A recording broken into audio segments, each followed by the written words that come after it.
뭐랄까? 아까 이거 약간 자 봐봐요 지금 큰일 났네. 앞에 거 지금 다 지나가긴 했지만 다시 한번 봐봐요. 생각했어요? 한 번 더 우리의 세상을 탐색해 간다는 건 뭐 할 수 있다는 걸 의미해요? 이 10개나 되는 것들을 다 할 수 있다는 걸 의미해요. 근데 어디 안에서? 비판적 사고 안에서. 그리고 비판적 사고를 사용할 때가 되는 거죠. 요 엔드가 어디서부터 어디까지를 묶어버리면 병렬이 될까요? 그쵸? within부터. 그러니까 비판적 사고 안에서와 비판적 사고를 사용할 때 솔직히 그놈이 그놈이야. 우리가 비판적 사고를 사용한다는 건 비판적 사고 안에 있다는 거 아니야? 그러니까 그놈이 그놈인데 이 두 가지를 이렇게 병렬로 적었으니까 좀 이상하잖아요. when은 접속사고 with는 전치사인데 전치사 구와 그 다음에 접속사가 나오는 분사구문 같은 것의 병렬이니까 괜히 또 이상하다고 오해하지 말고 이게 맞다. 내용적으로도 맞고 문법적으로도 이게 가능하고 맞는 것이다. 이렇게 알아주시면 되겠어요. 자, 그래서 그런 까닭에 우리가 결정을 내린다는 건 일단 이건 건너뛰고요. 결정을 내린다는 건 making decision이니까 making이 주어이기 때문에 당연히 이지겠죠. 이건 is not possible, 가능하지가 않아요. 근데 뭐 없이는 이러한 수학과 비판적 사고를 사용하지 않고서는 결정을 내리는 게 가능하지가 않다는 거죠. 거꾸로 얘기하면 수학과 비판적 사고를 사용해야지만이 결정을 내리는 게 가능해지는 거예요. 이거 없이는 불가능하니까. 근데 어떤 결정마저도 심지어 qualitatively, 그때도 이걸 적어줬죠. qualify 다음에 quantitative라는 게 양적인 거였고요. 이건 그때 적어놓습니다. 그 다음에 qualitative가 이게 질적이죠. 근데 이걸 잘 이해를 해야 되는 게 질적인 qualitative이잖아요. 질적인 것조차도 결정을 내리는 것에 수학과 비판적 사고가 없이는 불가능하다는 얘기는 봐봐요. 양적인 결정은 수학과 비판적 사고가 필요한 거야, 안 필요한 거야? 당연히 필요한 거야.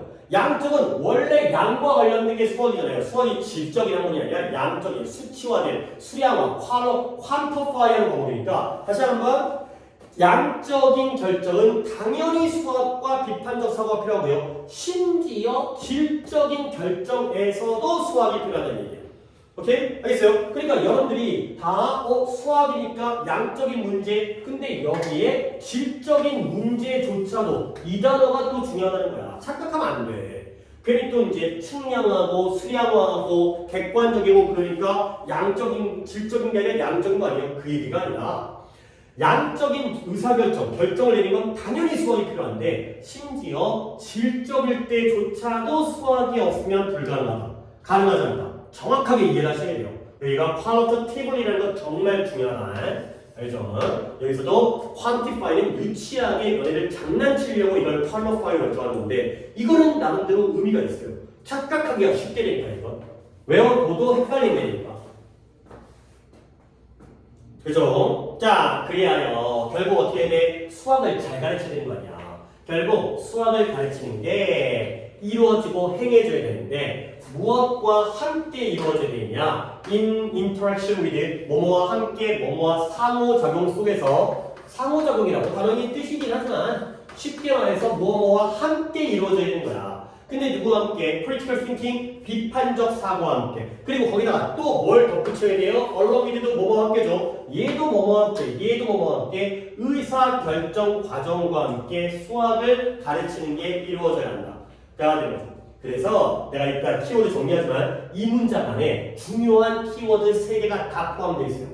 그리하여 수학을 가르치는 것은 무엇과 함께? 의사결정 과정과 함께 비판적 사고와의 상호작용 속에서 이루어져야 한다. 가 되는 거죠. 오케이? 뭐뭐뭐가 3개인지는 당연히 눈치채시고요. 그래서 그들은 can be developed, 개발되어질 수가 있어요.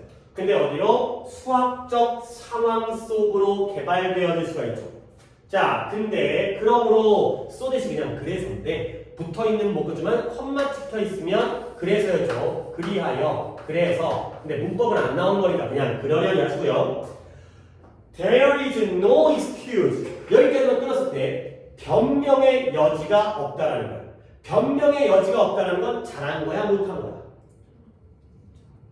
예를 들어서 시험을 못 봤어. 근데 내가 시험 못 본 거에는 변명의 여지가 없다. 이런 거죠. 그러면 시험 못 본 게 누구 잘못이야? 내 잘못이라는 거죠. 뭐 아팠다라든가 문제 출제가 이상하다가 아니라 내가 잘못했다는 거야. 뭐가 잘못되고 변명의 여지가 없냐면 학생들로 하여금 그것들을 발전시키도록 명시적으로 explicitly, implicit의 반대말이죠. 겉으로 드러나게 명시적으로 뒷받침하지 않은 거에 대해서는 변명의 여지가 없다. 결국 학생들에게 그것들을 발전시키도록 명시적으로 뒷받침하지 않은 게 잘했다는 거야, 못했다는 거야?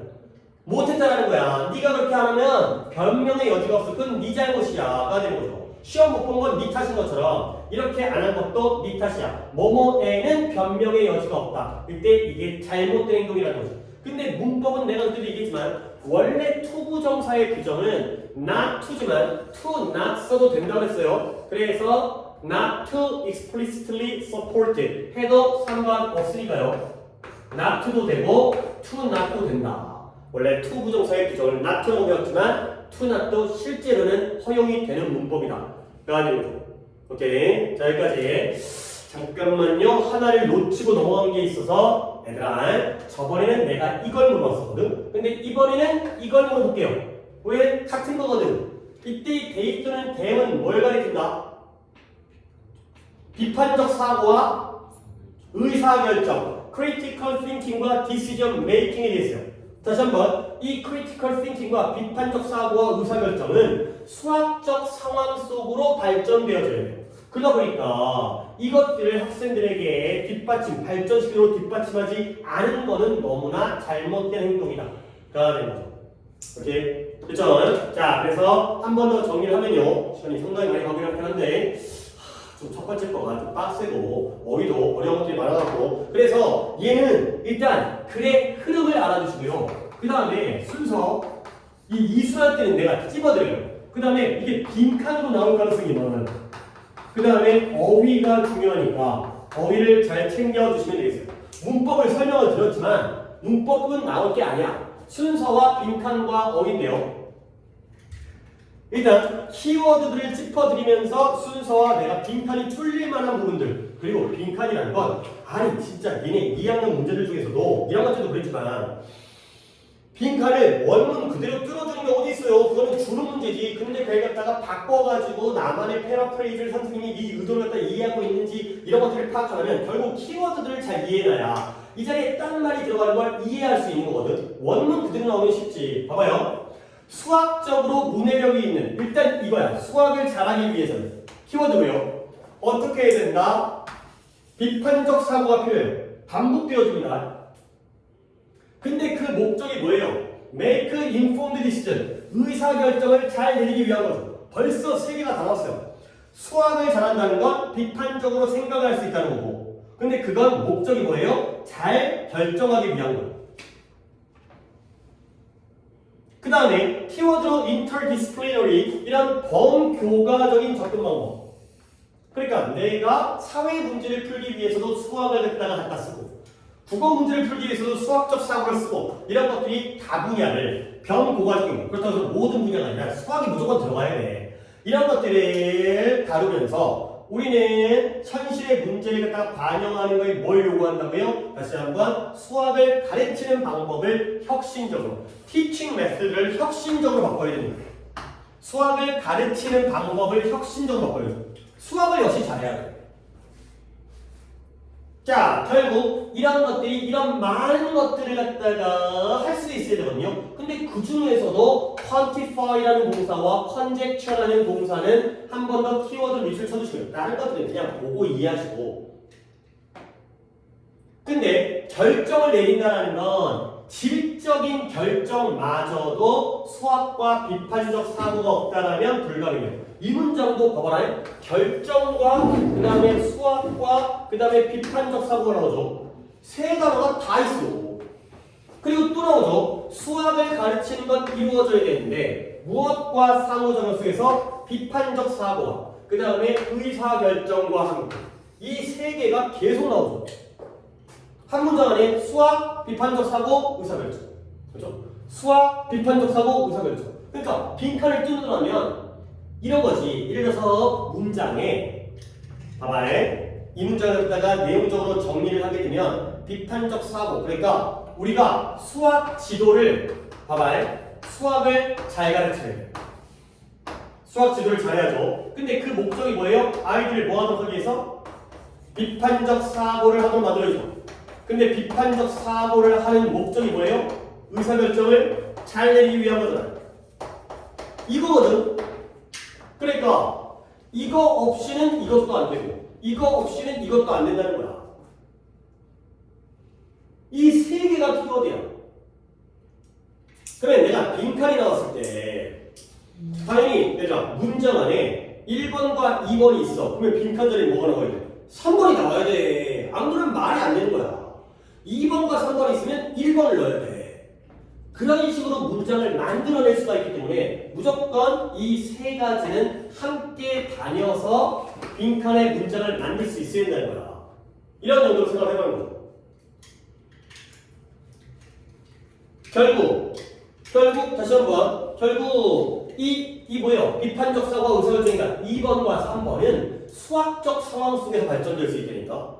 그러다 보니까 결국 2번과 3번을 갖다가 명확하게 알려주지 않는 것, 뒷받침해주지 않는 건 변명의 여지가 없다. 너무나 잘못된 행동이다.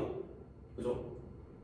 이렇게 된다는 거죠. 그래서 뭔가 글이 되게 어려워 보이지만 결국 계속 같은 얘기를 하는 건 1번, 2번, 3번. 이게 수학, 비판적 사고, 의사결정. 그죠? 그러면 이제 여러 다분야에서 혁신적으로 수학을 잘 가르쳐야 돼. 그 목적은 결국 수량화와 추측 같은 걸 잘하는 거고요. 그리고 의사결정인데 심지어 질적인 의사결정마저도 비판적 사고와 수학을 사용하지 않으면 불가능하다는 거죠.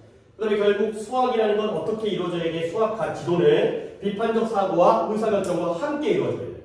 오케이? 그러니까 그 두 개를 가르치지 않으면 잘못이야. 그러겠어요. 오케이? 너무 오래 보긴 했지만 이 정도로 보고 넘어가도록 하겠어요. 그 다음에 21번 바로 갑니다. 얘도 조금 까다로운데 명확하게 또 마지막에 정리를 해드릴 테니까 글이 어려우면 솔직히 시험 문제가 글의 난이도가 100이면 100까지 안 나와. 너무 깊게 들어가면 문제 내기도 빡세고 정교성이 못 풀어. 그러니까 이 100이라는 난이도를 한 70에서 80까지만 이해하는 걸 확인하기 위해서 문제는 50까지밖에 안 나와. 그러니까 우리는 당연히 제대로 이해를 해야겠지만 너무 어려워. 근데 니네가 어렵다라고 느끼는 딱 그 정도. 그 정도까지를 제대로 이해하면 문제는 풀게 나온다니까. 글 자체가 어려운데 문제까지 어려우면 애들이 못 풀어. 그러니까 어려운 글을 이해는 하되 문제는 쫄지 마라 이거죠. 그 정도는 충분히 풀 수 있게. 우리가 어려운데 대충 이런 의미인 것 같아 까지 정도로 충분히 풀 수 있게 만드니까요. 자, 얘도 약간의 대조관계가 등장하기 때문에 요약문이라든가 주제가 나올 가능성이 있는데 봐봐요. 일단 imagine that 상상해봐라. 너의 어떤 친구예요? 일반적으로는 스킨지 어떤 친구예요? 인색한, 자린고비, 아주 인색한, 검소한 것과는 좀 다른 얘기죠. 인색한 친구가 이 delight가 동사로 쓰였어요. 얘가 기뻐하는 거야. 근데 왜 기뻐하냐면 in buying 너한테 크리스마스 선물을 사주면서 기분 좋아하는 거야. 원래는 인색한 새끼인데 나한테 선물 사주면서 지가 좋아해. 근데 뭐 한 다음에 원래 그런 놈이 아닌데 이게 뭐였죠? After taking a generosity booster 관대함을 향상시켜주는 촉진제를 먹은 거야. 약이에요, 약. 부스터샷을 맞은 거야. 그런 다음에 크리스마스 선물을 사주면서 얘가 기뻐한다고 상상해보라는 거죠. 다시 한번 imagine that 대절의 주어는 friend와 delight예요. 주어 동사가 연달아 있긴 하지만 delight는 보통 명사로 많이 쓰이기 때문에 기뻐하다는 동사로 쓰였다는 거. 근데 언제 기뻐하는 거예요? 선물 사면서 기뻐하는 거예요. 왜 기뻐하는 거예요? 부스터 샷을 먹거나 맞았기 때문에 기뻐하는 거죠.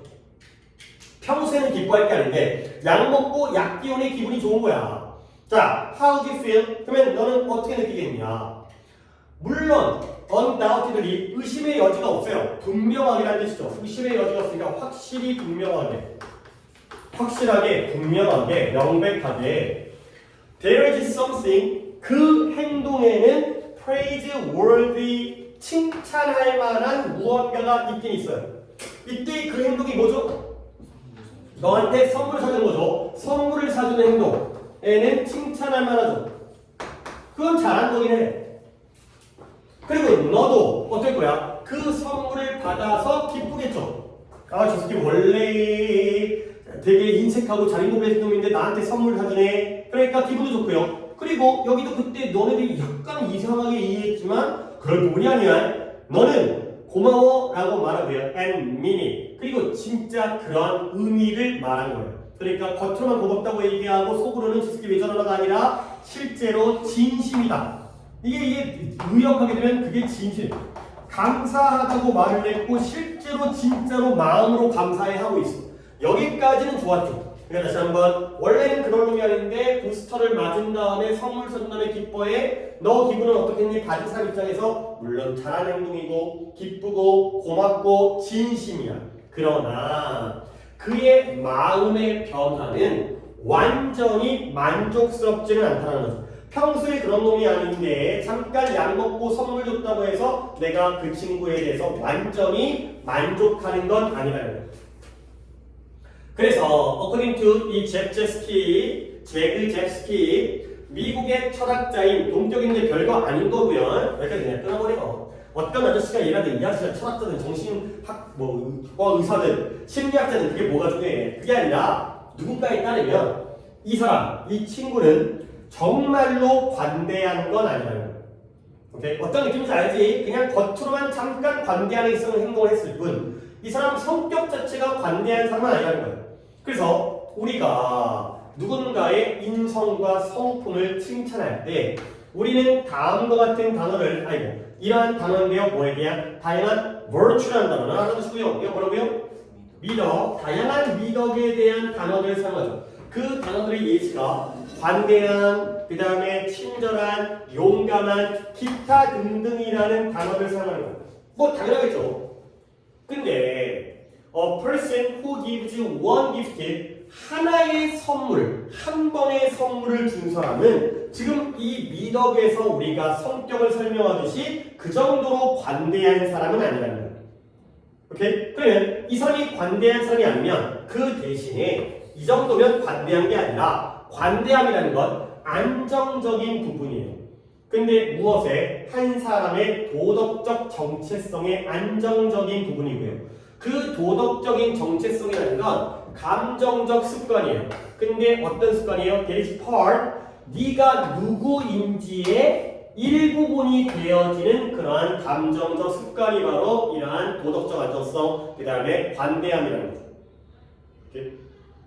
문장 되게 빨리 가는데 뭐 끝까지 간 다음에 한 번 더 정리할 거야. 정리를 갖다 내가 해줘야 되거든.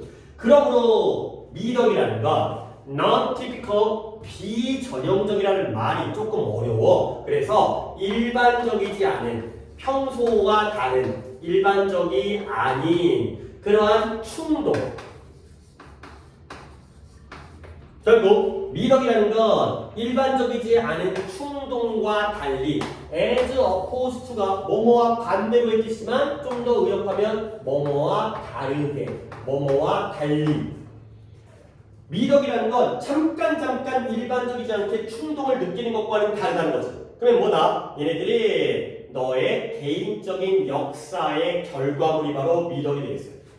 자, 그래서 그들의 네가 누구인지의 일부분이었죠. 너의 일부분이 바로 그러한 미덕과 관계함이 되는 거죠. 이때 걔이 뭘 가리켜요?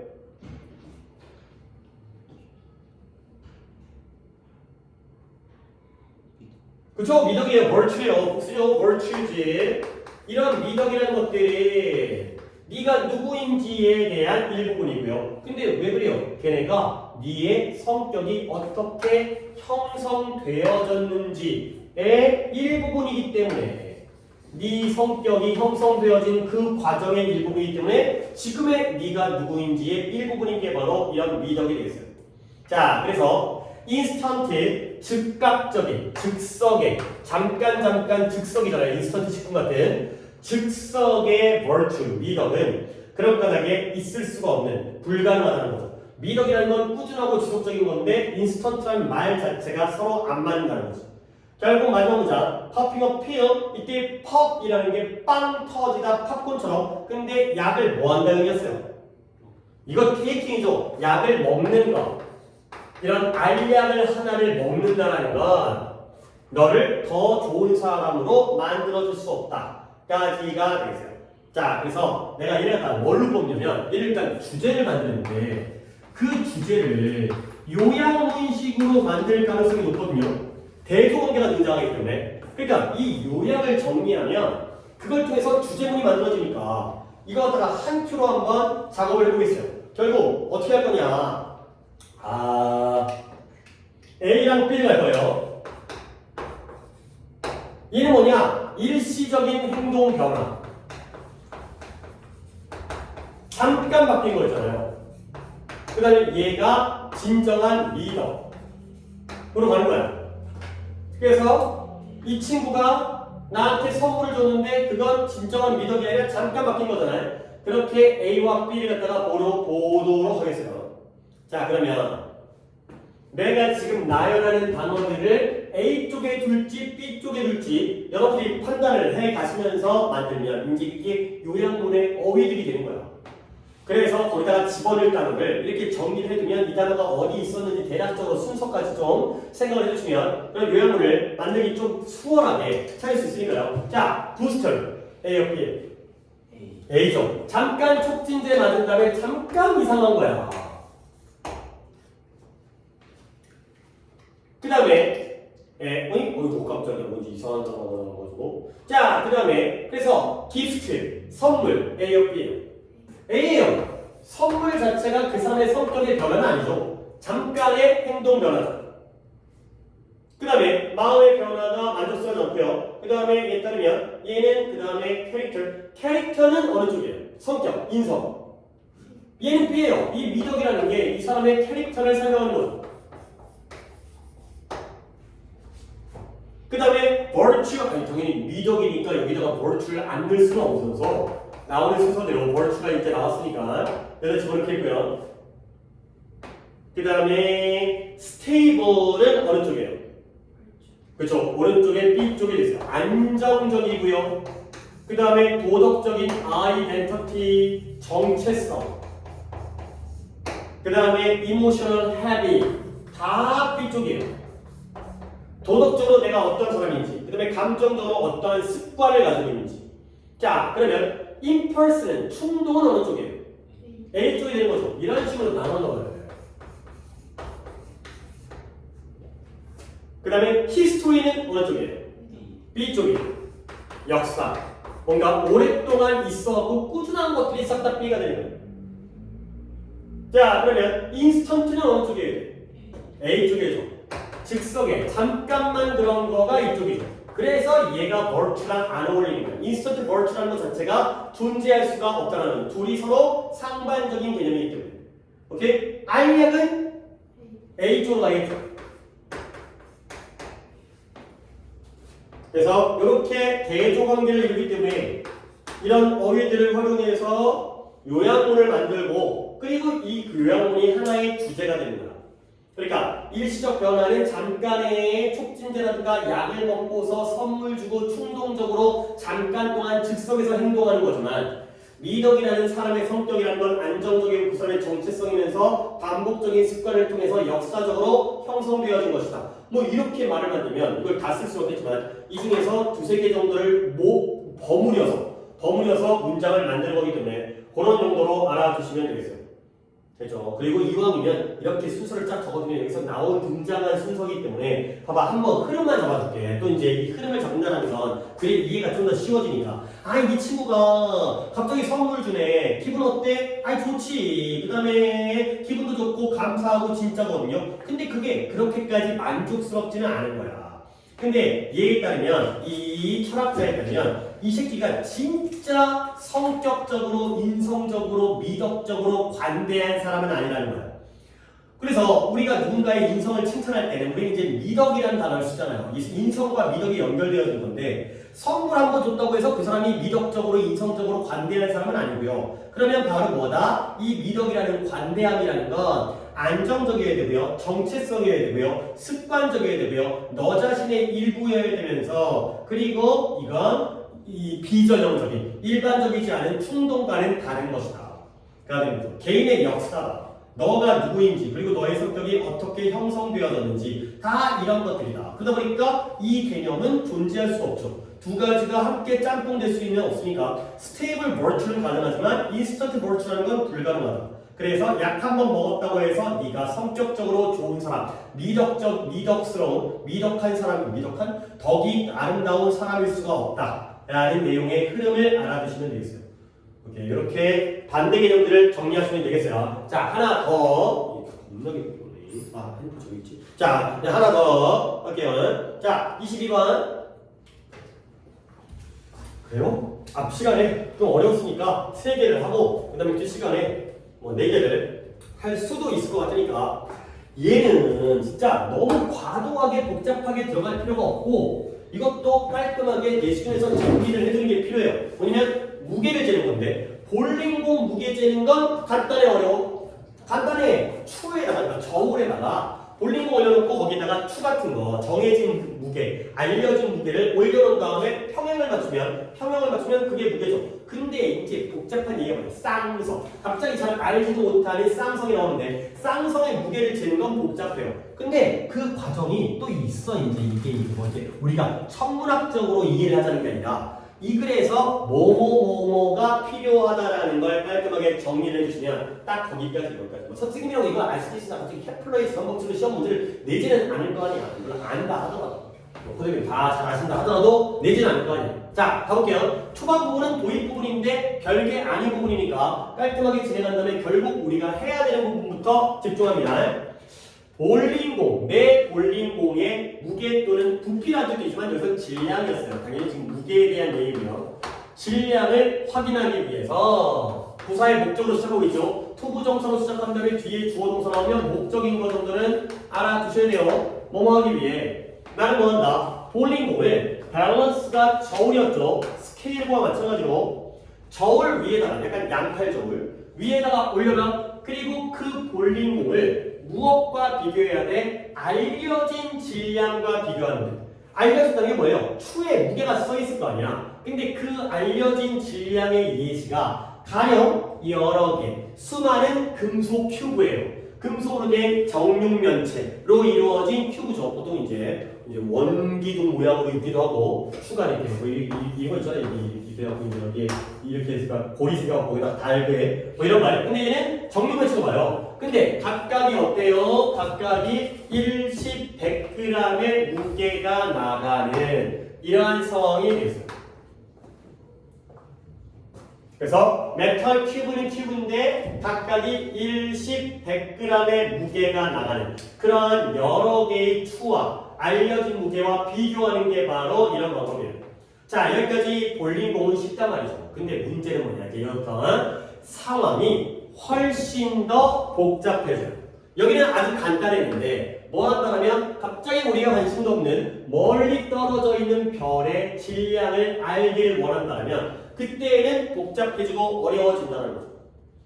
자, 그러면 내가 어떻게 그것을 측정해야 될까가 되는 거죠. 이때 이것은 매스예요. 물론 길게 내가 여기다가 매스라고 쓰지만 이게 나오겠냐 설마? 근데 얘가 쓰는 방법을 너네도 서술형에서 지침을 직접 물어봐서 보너스 문제로 주는 경우들이 있는데 애들이 서로 이때 이슬 가리키는 걸 찾아 쓰려면 몇 단어 써야 돼? 6단어 써야 되는 거야. 그죠? 어떻게 해? The mass of a distant star 이렇게 쓰는 거야. 글자 수 제한이 없더라도 최대한 길게 쓰는 거죠. 우리야 그냥 내가 매스 없던 니네가 진짜 매스라고 쓰는 건 이건 말이 안 되는 거고. 알겠죠? 그런 방식으로 문제를 써야 돼. 항상 글자 수 제한이 있을 때는, 그러니까 제한이 없을 때는 최대한 자세히 쓰고 최대한 길게 쓰고 글자 수 제한이 있잖아요. 그러면 최대한 거기에 근접하게 아니 14단어 이내로 쓰시오. 그러면 정답은 몇 단어? 14단어. 그래서요? 근데 왜 이내라고 해요? 애들이 추잡형을 쓰거나 쓸데없는 문법적인 요소 대 같은 걸 빼버릴 수가 있잖아요. 그런 것 때문에 한두 단어를 갖다가 줄일 수가 있다는 거지 완벽한 정답은 14단어를 당연히 써야 되는 거야. 자, 그래서 그걸 어떻게 측정할까? 봐봐요. 여기부터 과학의 내용이 나오는데 과학 내용을 너무 깊게 들어갈 필요는 없고 차라리 우리는 여기서 우리가 필요한 사실적 정보만 내가 정리를 해줄 테니 우리가 대략적으로 말할 수 있어요. 뭐냐면 별의 질량을 측정하는 건 다양한 이론들을 포함한다라고 우리가 대략적으로 말할 수 있다. 야, 별 무게 재는 거 여러 가지 이론이 필요해. 그래서 내가 바이너리 스타라는 게 쌍성인데요. 그게 중요한 것도 아니에요. 같은 중심을 공유하는 두 개의 항성, 별을 나타내는데 그게 중요한 게 아니라 쌍성 중에 하나의 질량을 측정하기를 원한다면 우리는 먼저 뭘 결정해야 돼요? 이 무게의 중심. 근데 뭐 사이에? 두 쌍성들 사이의 무게의 중심을 결정해야 되고요. 그리고 나서 이 거리, 그 중심으로부터의 거리를 결정해야 되고요. 그리고 그걸 우리가 나중에 이용할 수 있고요. 근데 무엇과 함께 이 주기, 공전 주기의 값과 그 다음에 케플러의 제3법칙의 특정한 사례들을 갖다가 함께 결합해서 우리가 결정을 해야 돼요. 오케이? 자, 그러면 내가 여기서 내용적인 별명으로 네 가지를 갖다가 번호를 매겼는데 우리가 뭘 먼저 결정해야 돼? 1번이 뭐예요? 질량의 무게의 어디? 중심을 먼저 결정해야 돼요. 이거죠? 무게중심. 근데 누구 사이의 무게중심이야? 쌍성은 별이 두 개니까 그 두 개의 별 사이에 중심이 있을 거 아니에요. 물론 이게 허공에 떠 있는 중심이겠지만 이제 우주 공간에서 중심이 떠 있을 거 아니에요. 이 별과 이 별 사이의 무게중심. 그 다음에 2번은 뭐예요? 그 중심으로부터의 그들의 거리, 쌍성이 중심으로부터 얼만큼 떨어져 있는지. 근데 which we can then use, 우리가 그걸 나중에 사용할 수 있거든요. 얘가 목관대인데 뒷문장은 당연히 use 뒤에가 불완전한데 선에서가 뭐야? 뭘 우리가 나중에 이용할 수 있을까요? 중심으로부터의 거리를 나중에 이용하는 거야. 중간에 한번 끊고 from the center, 중간에 괄호를 묶고 그래서 중심으로부터의 거리를 우리가 나중에 활용하는 거야. 자, 그 다음에 together with에다가 밑줄을 쳐주는 게 동의가 더 좋을 것 같아서 무엇과 함께 이 주기인데요. 얘는 공전주기였죠. 이 쌍성이 무게중심을 중심으로 해갖고 한 바퀴 돌 때의 그 주기, 공전주기의 값. 그리고 또 하나 특정한 케플러 제3법칙의 사례. 그러니까 얘가 3번이었고요. 그 다음에 얘가 4번이었어요. 케플러의 법칙 중에서 제3법칙 중에서 특이한 사례. 요 네 가지를 먼저 다 확인해야 돼요. 오케이? 아, 근데 뭐 하기 위해서 마지막에 이제 없어지긴 하지만 그 질량을 측정하기 위해서 이 네 가지를 갖다가 먼저 결정을 해야 되는 거죠. 자, 그러면 다시 말하면이니까 앞문장 그대로 나오겠죠. 다시 한번 in order to에다가 밑줄만 치겠고요. 이 별의 질량을 측정하기 위해서는 우리가 뭘 측정해야 돼요? 별의 무게 말고 다른 quantities, 다른 양, 다른 수치를 갖다가 우리가 측정을 해야 되고요. 들어와 그처럼 네 수업이야 왜? 어차피 이 영상 찍은 거 네 때문에 찍은 거니까 네가 뭐 어차피 망가져도 상관없어. 너 나와도 돼. 근데 아이고 좀 일찍까지 요즘에 좀 날씨가 갑자기 또 우르렁텅텅하고 그러다 보니까 병원에 사람이 만난다. 그리고 병원이 뭐 그래 병원이 늦게까지 사는 병원은 또 많지 않으니까 그러다 보니까 또 늦게까지 사는 병원도 사람들 다 몰리고 직장인들 몰리고 그러니까 학교 끝나면 애들 몰리고 나 기다릴 수가 없지. 하여튼 그럼 아이씨 잠깐만 이것까지 좀 적는 게 왜냐면 지금 이제 인자가 약간 뭐하고 갖고 바로 참여할 수 없으니까 이거로 여기까지는 다른 영상을 보도록 하는 게 좋을 것 같아요. 그래서 우리가 뭘 다른 그러한 양, 다른 수치, 이게 수치라고 해요. 수치. 다른 수치들을 갖다가 측정하고요. 그 값을 이용하는데 무엇과 함께 이러한 특정한 방정식들과 함께 이용을 해야 되는 거예요. 오케이? 근데 뭐 하기 위해서? 질량을 측정하기 위해서. 그래야 되는 거예요. 자, 그러면 마지막에 이제 나오는데 여기서 좀만 더 정리를 갖다가 해볼까? 야, 이 글을 갖다가 여기까지 조금 중간 정리를 한 다음에 들어가는 게 지금 민재는 영상을 볼 수 있겠지만 지금의 상태에서 이해가 가능하니까 자, 글의 흐름이 뭘로 가고 있어요? 먼저 볼링공. 아니 물론 도입 부분은 볼링공이니까 그거는 좀 기억하셔라. 그 다음에 이제 뭐 할 때는 별은 별인데 멀리 떨어져 있는 별인데 그 얘기도 나오긴 했지만 바로 쌍성으로 넘어가니까 바이너리 스타 쌍성의 무게를 잴 때는 좀 더 복잡해지는 거예요. 자, 그러면 이 쌍성의 무게를 잴 때 우리가 네 가지가 필요하죠. 근데 이 네 가지가 싹 다 뭐냐면 얘네가 측정값이에요.